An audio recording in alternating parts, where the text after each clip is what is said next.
Mr. President, Mr. Director General, Excellencies, distinguished delegates, ladies and gentlemen, Namaskar. I feel honored to address this 113th International Labour Conference. On behalf of the government of Nepal, I bring with me the greetings and best wishes of the people of Nepal for the success of this conference. The world of work today confronts a number of challenges: geopolitical conflicts, trade tension, human mobility, and climate change deeply impact the labor markets. We have seen rapid changes in the patterns of production and consumption of goods and services in recent times, primarily due to the rapid technological advancement. In such a complex situation, ILO continues to be a platform for us to stand together for social justice, force tripartite cooperation, and promote peace and prosperity through decent jobs. Mr. President, the Constitution of Nepal guarantees the right to labor as fundamental right.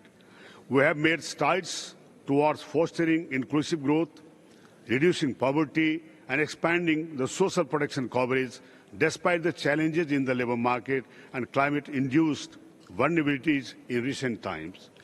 We believe growth must be inclusive, development must be equitable, and jobs must be decent and dignified. In this spirit, we are striving to achieve economic growth through promoting decent jobs and safeguarding fundamental principles and rights at work. We have placed jobs at the core of our development. Nepal has declared 2025-2035 a decade of internal employment promotion, which aims to create, manage, and regulate decent jobs within the country. We have revitalized our National Academy for Vocational Training and transformed it into a center of excellence for future-ready skills. The Academy has been producing the competent human resources with skills fit for domestic labor market and ready for the overseas conditions. Nepal is advancing a comprehensive agenda for formalization and strengthening contributory social protection system. These include integrated platform for labor inspection, job matching, skill profiling, enterprise registration, and dispute resolution, all interconnected with our National Social Security Fund. Our National Action Plan on formalization lays out a framework for the transition from informality to right-based employment. Labor migration continues to be a vital aspect of Nepal's development and international engagement. We would like to manage labor mobility as an informed, empowered, and dignified option. Mr. President, as a member of the ILO governing body, a member of Global Coalition for Social Justice, a pathfinder country of the 8.7 Alliance, Nepal is committed to protect all labor rights and to promote decent jobs.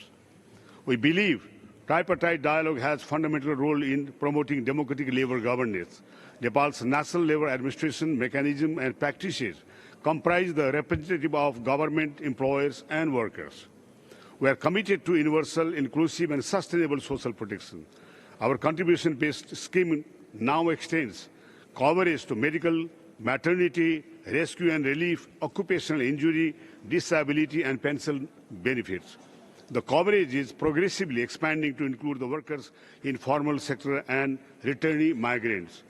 As the GCM champion country, Nepal is committed to fostering bilateral, regional, and multilateral partnership for ethical recruitment, skill recognition, and safe, orderly, and regular migration. Mr. President, last year, Right Honorable Ramchandra Paudel, President of Nepal, while addressing the inaugural Forum of Global Coalition for Social Justice, stressed the centrality of social justice and said, I quote, "A fair share of fruit of labor must reach in the hands of worker." Nepal stands steadfast in its commitment to the decent work agenda. We appreciate ILO's normative leadership and technical assistance. Our action ahead must be guided by a renewed commitment to uphold the fundamental principles and rights at work and promote human-centric employment. Thank you very much for your kind attention. Thank you very much. Merci, Monsieur Bandal.